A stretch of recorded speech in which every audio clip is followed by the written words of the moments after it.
Olá, boa tarde para você, ou melhor, boa noite. Já passa das 6 horas. Seja bem-vindo a mais uma Live JR, momento em que nós reunimos nossos talentos espalhados pelo Brasil para um grande papo, uma grande conversa, uma entrevista com personalidades da nossa atualidade, assuntos do seu interesse. E hoje, sexta-feira, dia 25 de setembro, estamos encerrando a Semana Nacional do Trânsito, que diante da pandemia foi quase que completamente virtual. Assuntos muito importantes numa semana em que o Código Brasileiro de Trânsito, que já atingiu a maioridade, já está aí com seus 22 anos, ele foi alterado pelo Congresso. Vamos discutir junto? Tire as suas dúvidas conosco ao vivo agora aqui na Record News ou em qualquer uma das redes sociais do Grupo Record TV, porque o nosso entrevistado é o diretor-geral do Denatran e presidente do CONTRAN, o Conselho Nacional de Trânsito, Frederico de Moura Carneiro. E para entrevistá-lo, eu recebo também o âncora do Jornal da Record, Celso Freitas, direto do seu home office aqui em São Paulo,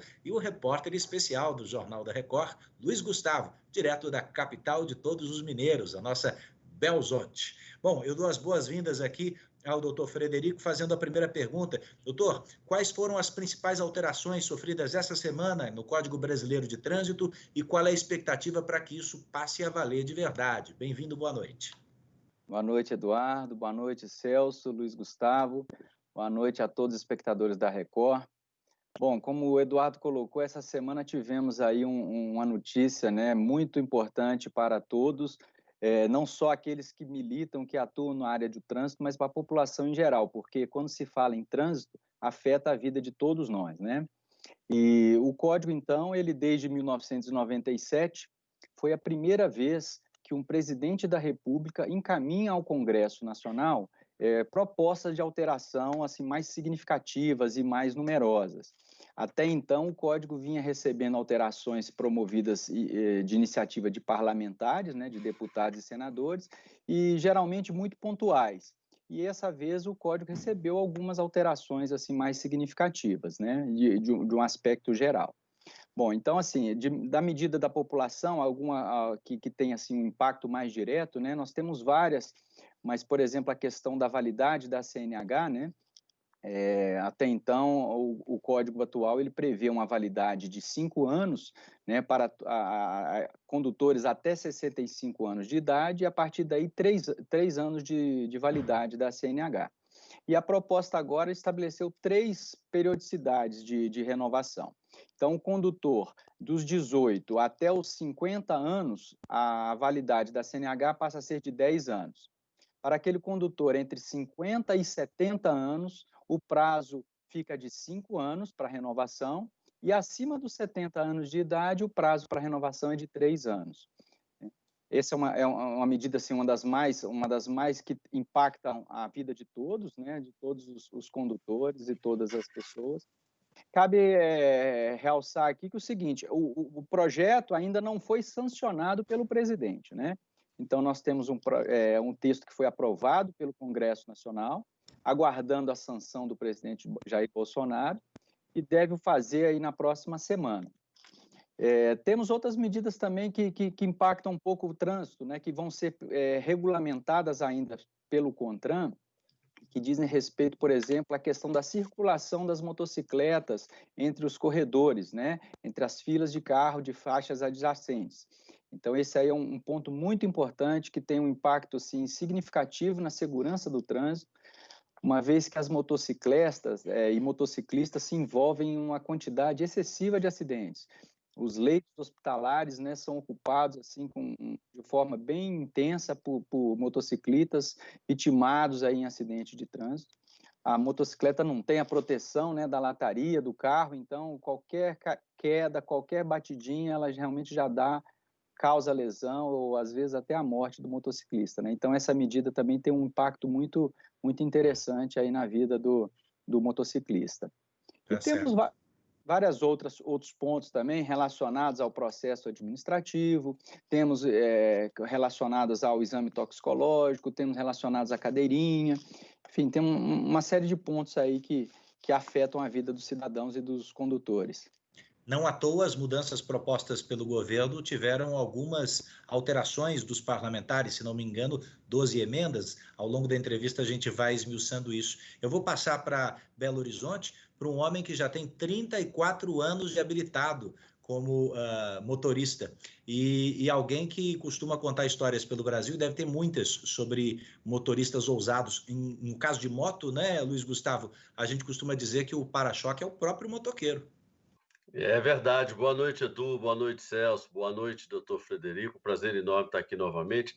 Sabe, Eduardo, que as experiências pessoais e a nossa atividade como jornalista, a gente vai aprendendo muita coisa interessante, né? Eu, por exemplo, como você bem disse, em 34 anos de habilitação, eu fui fiscalizado, parado 2 vezes. E aí, 2 vezes em 34 anos. Ou seja, é um longo espaço de tempo entre uma fiscalização e outra.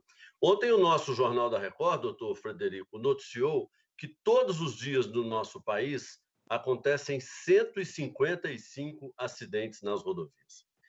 E eu considero que uma das grandes causas, eu não sei se o senhor concorda, desse grande número de acidentes é a falta de educação dessas pessoas.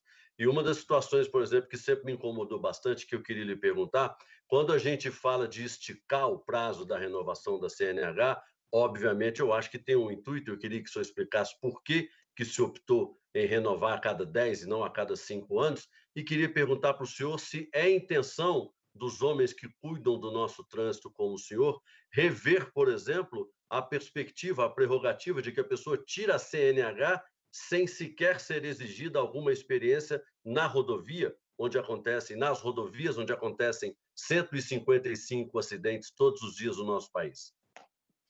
Bom, o processo de formação dos condutores, ele é sempre revisitado, né? Sempre discutido, está sempre sendo tratado aqui no âmbito do CONTRAN.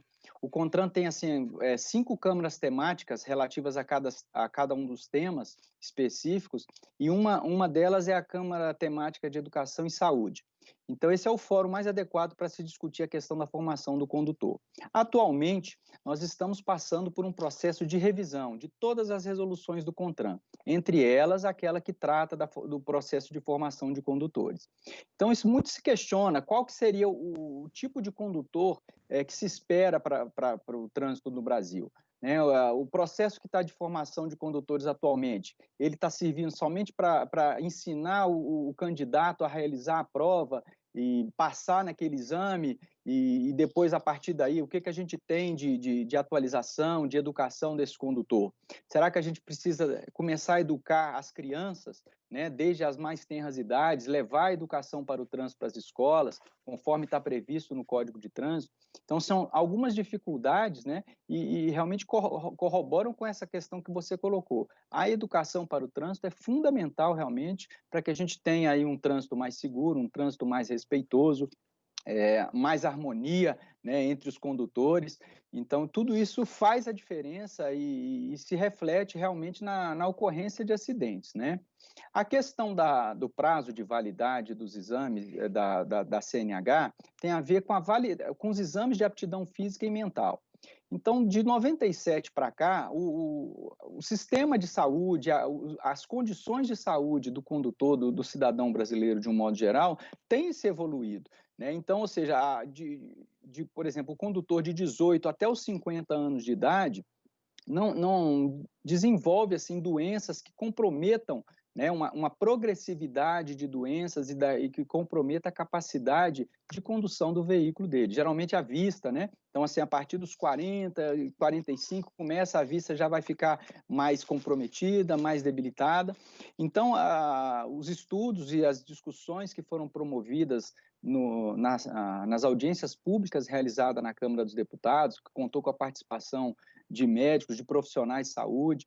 Cabe até ressaltar o relator na Câmara dos Deputados, que foi responsável pela elaboração do texto, o deputado Juscelino Filho, ele é médico, né? Então ele conduziu de perto essa questão e chegaram à conclusão de que até os 50 anos de idade seria realmente plausível e bem viável que o condutor mantivesse as condições de física, de acuidade visual a cada 10 anos mantidas.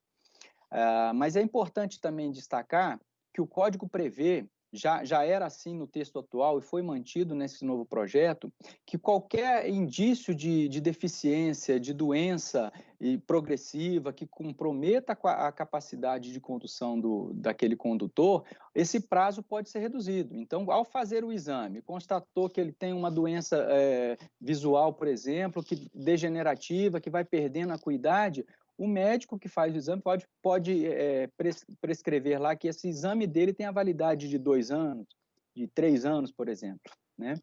De modo a garantir que esse condutor ele esteja apto mesmo a assumir o volante. Falando dessa diferença de saúde, o senhor respondeu à pergunta do Zeca Góes. O Zeca quer saber quantos motoristas, perdão, é da Elaine Oliveira. Por que o homem com mais de idade tem o período de 5 e o jovem o período é maior? Vocês estão prontos para rever isso de acordo com a periodicidade de exames, né? A gente vai voltar a falar sobre isso. Eu queria entender depois se algum outro país do mundo tem um prazo tão dilatado, de 10 anos, para renovar sua habilitação. Mas antes vamos passar para o Celso Freitas. Eu falei que o Luiz Gustavo tem 34 anos de habilitado. Celso está com 53 anos de carteira, renovando uma atrás da outra. E começou no caminhão, né, Celso? É isso mesmo. Boa noite, Eduardo. Boa noite, Luiz Gustavo. Boa noite, doutor Frederico. Eu gostaria de começar com uma pergunta que particularmente me incomoda quando estou dirigindo, né? Manusear aparelho no telefone celular pelo Código de Trânsito Brasileiro é considerado uma infração gravíssima pelo atual Código de Trânsito Brasileiro. Multa no valor de R$ 293.047, R$ 293,47, e o motorista recebe 7 pontos na carteira. Lá no Japão, o motorista que for flagrado ao telefone dirigindo, mesmo que não tenha cometido nenhum acidente, pode ser preso por 6 meses e pagar multa de R$ 5.300. Em abril desse ano, o presidente do Senado aqui no Brasil, Davi Alcolumbre, apresentou um projeto de lei tornando mais rígida a punição ao motorista que se envolve num acidente porque estava usando o telefone celular. Eu pergunto ao doutor Frederico, nessas alterações propostas pelo Congresso, houve alguma alteração com relação a isso? Não, essa questão fica mantida, né? A infração continua gravíssima com o uso do aparelho celular, e esse tem sido um problema muito recorrente de causa de acidente de trânsito pelo país, né? Então, assim, com o uso acelerado e cada vez mais intenso de celulares, né? Isso aí tem provocado muito acidente, e não só envolvendo condutores, né? Ou seja, provocados também por pedestres. Então, é muito comum as pessoas andarem pelas ruas, pelas calçadas, manuseando o celular, digitando, né? De repente, mal se dá conta, já está no meio da pista, né? Atravessando uma pista, sequer prestou atenção se vinha veículo ou não, se o semáforo estava aberto ou não.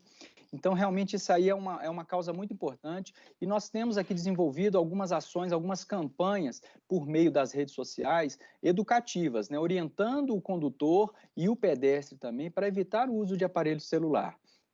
Nesse momento de pandemia, o uso de smartphones tornou ainda maior, né? Então, as pessoas, ainda que observando o isolamento social, mas muitas ainda estão precisando realizar suas atividades, então estão ocupando os espaços públicos, as vias e calçadas, e é muito comum a gente ver as pessoas, então, usando o celular. Essa é uma questão muito grave. E eu diria até que, assim, tem um impacto tão grande quanto o uso de bebida alcoólica. A desatenção fica totalmente comprometida, né? E essa medida precisa ser atacada e precisa ser combatida.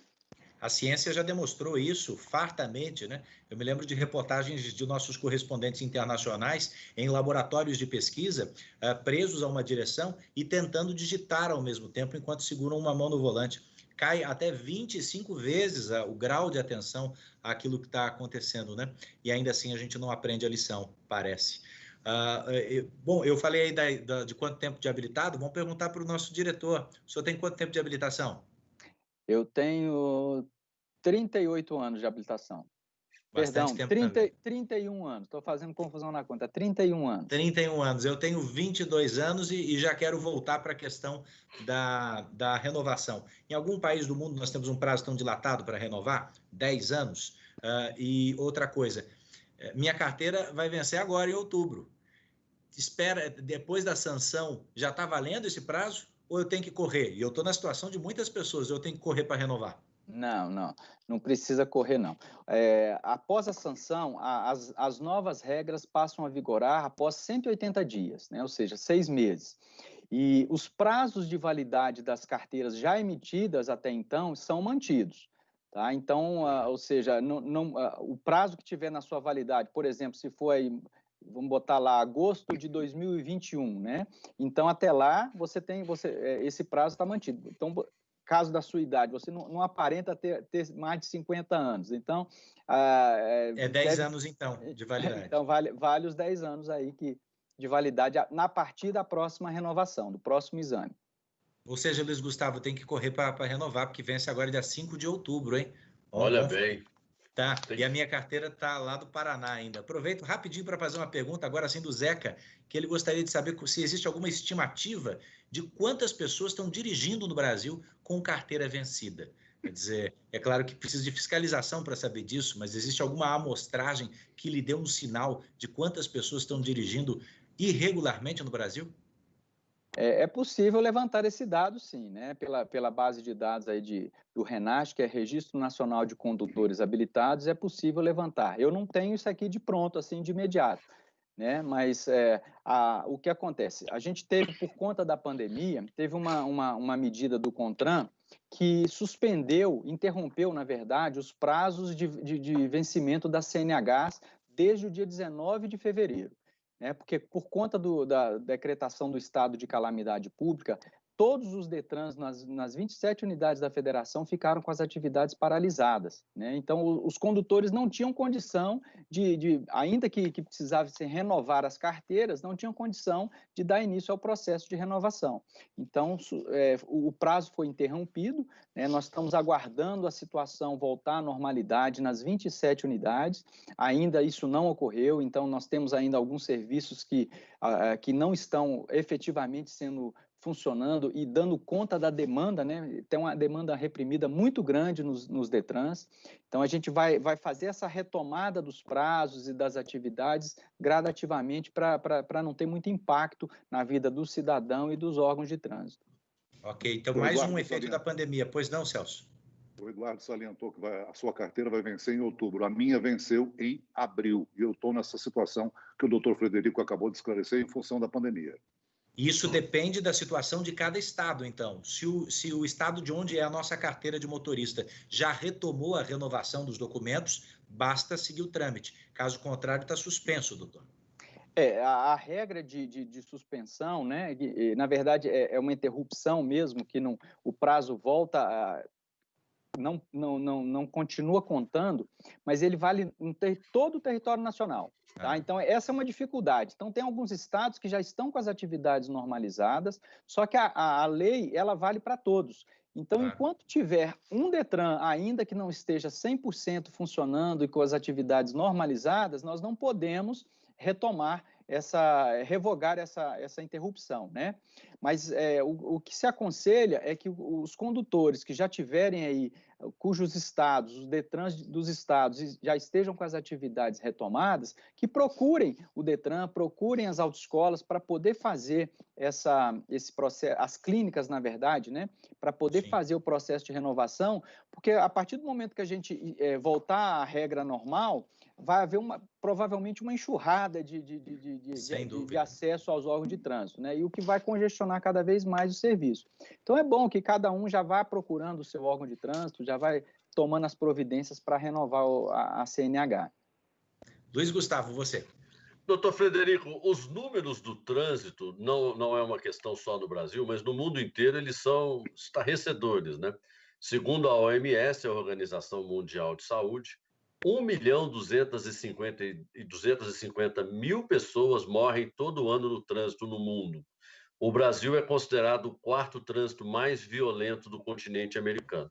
O senhor mencionou há pouco aí que o CTB, o Código de Trânsito Brasileiro, preconiza a educação no trânsito, quando, na verdade, do ponto de vista prático, deveria haver essa educação desde as mais tenras idades, copiando as palavras do senhor agora há pouco, até mesmo até o ensino superior, porque sempre é tempo e hora de aprender, ainda mais as novidades que, na imensa maioria das vezes, surgem aí de Brasília para nós. Isso tem um custo absurdo para nós, contribuintes, para os cofres públicos. Eu não sei números exatos, mas certamente são algumas dezenas de milhões de reais para restabelecer a saúde daqueles acidentados. Eu queria perguntar para o senhor, por que se investe tanto em radar, por exemplo, e tão pouco em educação? Por que a gente não ensina a dirigir em vez de curar os acidentados? Bom, vamos lá. Com relação aos números, né? A gente tem aí alguns dados trazendo para a realidade brasileira. Em 2019, foram registradas 30.371 mortes em decorrência de acidente do trânsito. É um número do Ministério da Saúde, o DataSUS. A gente tem aí, finalizando agora em 2020, a década de ações pela segurança no trânsito promovida pela ONU, lá atrás, em 2011, né, de 2011 a 2020. Em 2011, o Brasil registrava 43 mil mortes por ano. Então, nós tivemos de lá para cá, nesses 9 anos, né, ainda sem contar com o ano de 2020, nós já tivemos uma redução de 30%. À época, a curva era ascendente, então havia-se uma projeção, uma expectativa de que em 2020 chegássemos a 60 mil mortes. Então, a gente conseguiu, o Brasil, ao longo desses 10 anos, estabilizar essa curva e começar uma queda, né, que vem sendo recorrente nos últimos 5 anos. Então, nos últimos 5 anos, de 2015 para cá, nós temos sucessivas quedas da faixa de 7% ao ano. Então, ou seja, tudo isso aí é reflexo de diversas ações que vieram sendo promovidas por todos os órgãos integrantes do Sistema Nacional de Trânsito, não só pelo Denatran, mas, sobretudo, pelos órgãos estaduais e municipais, que é onde o trânsito acontece, né? O Denatran não tem assim uma via sobre sua circunscrição. Os Detrans e os órgãos municipais, a Polícia Rodoviária Federal, o DENIT, então são os órgãos que atuam diretamente na questão da fiscalização e da segurança do trânsito. E quando se fala em segurança de trânsito, a gente sempre tem envolvido 3 tripés, ou 3 pilares, né? Um tripé muito bem fundamentado em educação, engenharia e a dobradinha fiscalização e legislação. Então, você citou, Luiz Gustavo, a questão da educação. Ele é um dos tripés, importantíssimo, como a gente já havia mencionado anteriormente. Aqui cabe até registrar, nessa semana, o ministro Tarcísio esteve numa reunião com o ministro Milton Ribeiro, ministro da Educação, exatamente para que firmássemos uma parceria entre o Ministério da Infraestrutura, né, ao qual o Denatran está subordinado, e o Ministério da Educação, para levar um programa chamado Educa. É um programa desenvolvido por uma organização da sociedade com interesse público, uma OCIP, chamado Observatório Nacional de Segurança Viária, que elaborou um conteúdo didático, disciplinas transversais para serem aplicadas no ensino fundamental, ou seja, do 1º ao 9º ano. Então, nós iniciamos as tratativas para levar esse material, distribuir às escolas públicas, né? O Observatório Nacional doou esse material, o conteúdo dele, os direitos de distribuição desse material ao Ministério da Infraestrutura. Então, nós vamos, em parceria com o MEC, levar isso para as escolas municipais da rede pública de ensino. Então, esse é um dos pontos que você tem razão e nós concordamos totalmente. Precisamos levar a educação para formar esse condutor. O aspecto da fiscalização é um outro pilar, né? Então, ou seja, nós temos a lei, o Código de Trânsito, e o CTB é um dos mais rigorosos no mundo. Tá? Com relação, por exemplo, à ingestão de bebida alcoólica, o Brasil é um dos poucos países que estabelece a tolerância zero. Em vários outros países, inclusive com taxas de mortalidade no trânsito menores do que o Brasil, não há um rigor tão grande quanto aqui. E aí, associado a essa legislação rigorosa, a gente precisa de instrumentos de fiscalização. Então, você mesmo colocou que, ao longo de todo esse período que você é habilitado, você foi parado 2 vezes em abordagens, né? O efetivo de agentes de trânsito, de agentes de fiscalização no país, não é suficiente para cobrir todo o território. Então, não se pode abrir mão dos equipamentos eletrônicos de fiscalização.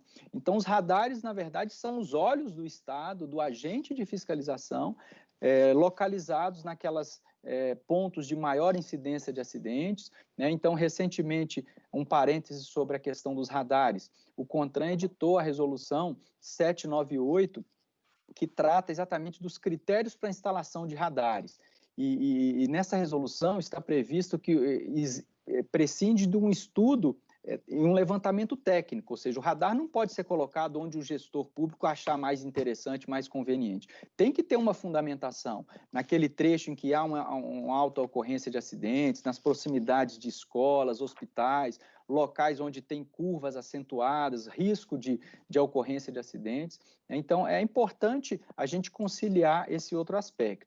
E o terceiro pilar é a questão da engenharia, né? Então, ou seja, a gente tem um conceito até que foi discutido hoje no evento de encerramento da Semana Nacional de Trânsito, onde firmamos também uma parceria com a Embaixada da Suécia. A Suécia é o país onde se registra o menor número de mortes no trânsito.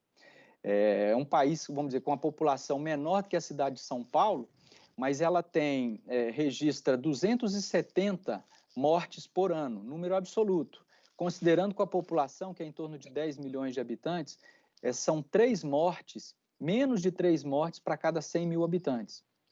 Um paralelo, a cidade de São Paulo registra 6 mortes para cada 100 mil habitantes.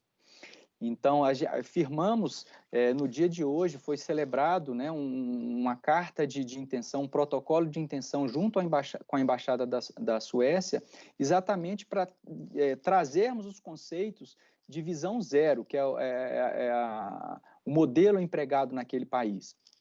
E o que quer dizer o visão zero? Considerando que quem está dirigindo um veículo é um ser humano, falível a erro, e vai errar, é fato que nós erramos. Não há como o ser humano estar 100% atento e não cometer um deslize ao volante. Então, considerando que ele vai errar, o sistema viário, ou seja, a engenharia precisa acolher esse condutor, precisa perdoar o erro desse condutor.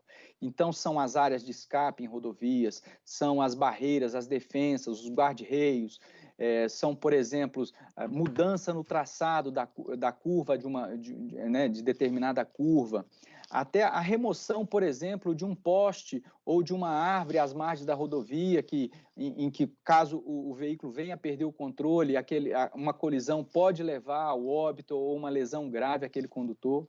Então, ou seja, isso, na teoria, são esses os aspectos, né? Uhum. E nós estamos muito atentos a cada um desses pilares e tentando incorporar aqui no âmbito do governo federal e levando para os governos estaduais e municipais esses conceitos para que a gente consiga melhorar as condições de segurança no trânsito no país e reduzir o número de mortes.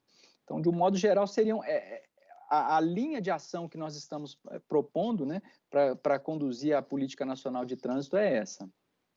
Você está acompanhando a Live JR ao vivo aqui na Record News, nas redes sociais. Os principais trechos estarão na tela da Record TV, no Jornal da Record logo mais. Frederico Moura Carneiro é o entrevistado de hoje. Ele é o diretor-geral do Denatran e é o presidente do CONTRAN, que é o Conselho Nacional de Trânsito, que se reúne a cada 3 meses. Celso Freitas, a sua pergunta. Doutor Frederico, o presidente Jair Bolsonaro assinou em novembro passado uma medida provisória que extinguia o DPVAT, e essa medida foi suspensa pelo Superior Tribunal Federal. Portanto, o seguro continua sendo arrecadado, né? E ele arrecada algo em torno de 50% que vai para a União e 45% para o Sistema Único de Saúde, o SUS, custeio de assistência médico-hospitalar às vítimas de acidente no trânsito. 5% são direcionados para o Denatran, é isso? Isso. Para campanhas educativas. O senhor pode informar qual é o montante arrecadado anualmente em termos de DPVAT? Olha, esse valor, como você colocou, então 5% do que arrecada é destinado ao FUNSET, é o Fundo Nacional de Segurança e Educação para o Trânsito. Em torno relativo ao DPVAT, a gente tem, porque o FUNSET ele arrecada valores oriundos de multas de trânsito, né, o pagamento, os recursos de infrações de trânsito e também do DPVAT. Então, somado os dois, dá em torno de 800 milhões ano. Essa é a arrecadação. 800, 900 milhões ano. Só que desse valor, isso vai para o Tesouro Nacional. Constantemente, esses valores são contingenciados. Então, ao orçamento do Denatran, em torno de 10%. Então, nós temos no orçamento do Denatran algo em torno de 90 milhões de reais, 100 milhões de reais por ano, né? O que vem sido destinado aí ao órgão nos últimos anos. Então, aí desses valores, sim, a gente promove as ações, né, de educação, promove as ações de segurança e também boa parte desses recursos são destinados para a manutenção dos sistemas que administram o trânsito no país. O registro de condutores, que é o RENAST, que eu já havia mencionado, o Registro Nacional de Veículos Automotores, que é o RENAVAN. Então, são sistemas de altíssimo porte, né, que precisam conectados a todos os DETRANs no país. Então, para a gente ter uma ideia, quando se fala em trânsito, as coisas são tudo muito grandes, muito gigantescas. Nós temos no país cerca de 100 milhões de veículos registrados. Os condutores habilitados estão na ordem de 70 milhões. Registram-se mais ou menos 90 milhões de infrações por ano de trânsito. Então, ou seja, todos esses sistemas precisam estar conectados, né, e a organização, a manutenção e a administração desses sistemas é atribuição do Denatran. Então, boa parte desses recursos são exatamente para manter esses sistemas, atualizar esses sistemas e entregar novas funcionalidades, né, para a população. Um dos pontos assim, de maior destaque da gestão do Denatran nesse governo é a questão da transformação digital. É uma bandeira levantada pelo presidente Jair Bolsonaro, pelo ministro Tarcísio, e que nós aqui somos um dos protagonistas no âmbito aqui do governo, né? Então, eu cito, por exemplo, a carteira digital de trânsito. Essa é uma funcionalidade que foi desenvolvida aqui pelo Denatran e permite que todos os condutores, né, tenham na palma da mão a CNH, o documento de licenciamento do veículo, e agora, recentemente, durante a Semana Nacional de Trânsito, nós incluímos uma outra funcionalidade à carteira digital, que é o sistema de notificação eletrônica, ou seja, aquele sistema em que a infração de trânsito ela é enviada pelo próprio sistema, então o condutor tem acesso a isso no seu aparelho celular. Caso ele reconheça o cometimento daquela infração e abra mão do recurso, ele pode pagar essa multa com 40% de desconto. Então, é uma medida muito interessante porque, primeiro, os órgãos de trânsito, os órgãos autuadores, têm um custo muito elevado com o envio da notificação por meio de correio, por remessa postal, né? E aí o processo vai para o condutor apresenta uma defesa, e aí essa defesa, os argumentos são julgados pelo órgão de trânsito e a cada vez mais vai protelando, o condutor entra com recurso, protela a aplicação da penalidade, né? E ao passo que se ele abrir mão já de imediato e por meio do celular, ele consegue esse desconto, então sai mais barato. Esse desconto é maior, diretor? É maior do que o dado hoje para quem abre mão também do recurso e paga antes da data de vencimento? Não, olha, esse desconto é para quem abre mão e é feito Sim. por meio do sistema eletrônico, né? E começa a valer a partir de quando? Ele já está em vigor, Luiz Gustavo. O sistema de notificação eletrônica ele já vale. Aí, como é que faz para a pessoa ter, então, tudo isso no celular, hein? Bom, isso é possível baixar, acessar o portal de serviços do Denatran, né? Ou então na internet colocar carteira digital de trânsito, é um dos caminhos, ou então na loja de aplicativos do smartphone, né? Então bota lá CDT, seja ele iOS, seja ele Android, vai baixar essa carteira digital. Só que tem um detalhe, ela não está disponível para todo condutor. É preciso que a CNH ela tenha um QR Code no verso do documento. Então, ou seja, aí, só as mais novas, né? Só as mais novas. Tá? Então, hoje nós temos em torno dos 70 milhões de condutores habilitados, cerca de 40 milhões já tem essa carteira nova, com QR Code. Então, esses 45 milhões teriam condição de baixar. Atualmente, nós temos cerca de 8 milhões que já baixaram esse serviço. Eu tenho certeza que com a audiência da Record, a gente vai ter muita gente mais escutando aqui agora e já vai correr lá para o aplicativo, para o smartphone, para baixar isso aí. E já tem dois pretensos candidatos aí que estão na fila da renovação. Então, aqui, Celso, é verdade. Eu estou imaginando quantas pessoas nesse momento estão procurando a carteira para ver a CNH, para ver se tem QR Code nela ou não. E olha que números superlativos que o diretor-geral está nos trazendo, né? 100 milhões de veículos, 70 milhões de habilitados. Olha quantas multas todos os anos, quantas infrações registradas e mais de 800 milhões de reais e só 80 ou 90 vão de fato para o Denatran, ou seja, esse dinheiro retorna para o trânsito, mas em grande maioria é utilizado para outros gastos e investimentos do próprio governo. Temos que fazer o nosso retângulo girar, vou passar a palavra para o Celso, mas antes, Celso, o Ezequiel está concordando muito com o que você disse, ele está falando que no Japão, quem bebe, a multa é muito mais rigorosa, a pena é muito mais rigorosa, e o Alexandre está dizendo, deveria ser proibido o uso de celular ao volante. É proibido, né? E devia ser infração gravíssima. É infração gravíssima. Parece que a gente, às vezes, não se reconhece dentro da lei que nos é exigida, Celso. Ainda com relação ao DPVAT, eu gostaria de saber do doutor Frederico que acompanhamento está sendo feito com relação à denúncia da seguradora que administra esse seguro. Bom, a seguradora líder, né, que é responsável para fazer o pagamento, a coleta, né, da arrecadação desses recursos, e a partir daí ela indeniza o acidentado em caso de acidente. Né? Então, todas as denúncias que são encaminhadas em relação a casos pontuais de envolvimento de fraudes que estão no âmbito de competência do Denatran, elas são tomadas à frente, né? Então é feita apuração junto aos órgãos competentes. Então, se é caso de Ministério Público, é levado ao Ministério Público, se é caso de Polícia Federal, é levado à Polícia Federal, se é envolvendo órgãos delegados, órgãos estaduais, faz-se apuração também junto à autoridade estadual. Então, assim, nós não temos exatamente uma avaliação assim, olha, a denúncia X está assim, está assado. Então, toda denúncia ela é apurada. Né? Eu não saberia te dizer, assim, ter informação a respeito de um andamento de uma denúncia específica em particular, mas quando é constatada a irregularidade, qualquer irregularidade, isso aí as medidas, com certeza, elas são tomadas e as providências são adotadas. Mas houve um aumento considerável de indenizações nos últimos anos? Sim, é decorrente até do número de acidentes de trânsito, né? Há casos, sim, de despachantes que fazem essa intermediação junto a vítimas de acidentes, se fazem passar por vitimados e tem aí dão entradas em processos de indenização indevidamente. Mas isso a própria seguradora tem mecanismos também de apuração dessas irregularidades. Tem meios de cruzar informações, checar junto à rede hospitalar se de fato a pessoa foi internada, deu entrada no hospital ou não. Então, isso sim é apurado.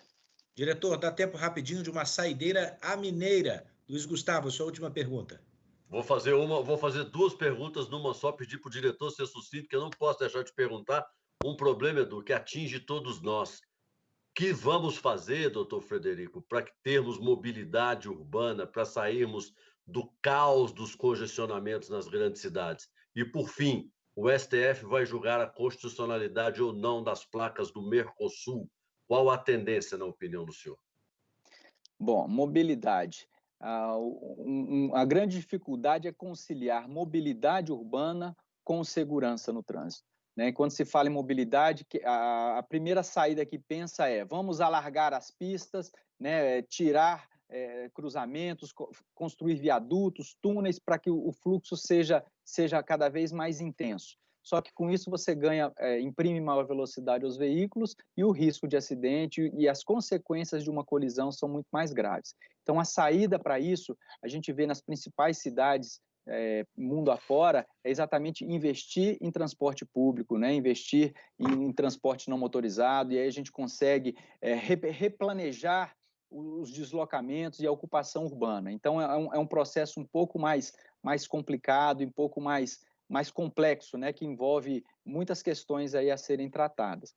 Com relação à placa Mercosul, ela está valendo, está em todo vapor, né? Está cada vez mais veículos sendo emplacados com essa nova placa, e ela, então, atende a linha, a acordo firmado com os outros países membros, né, Argentina, Uruguai, Paraguai, então, para que todos os países pudessem estar alinhados com essa mesma modelo de placa.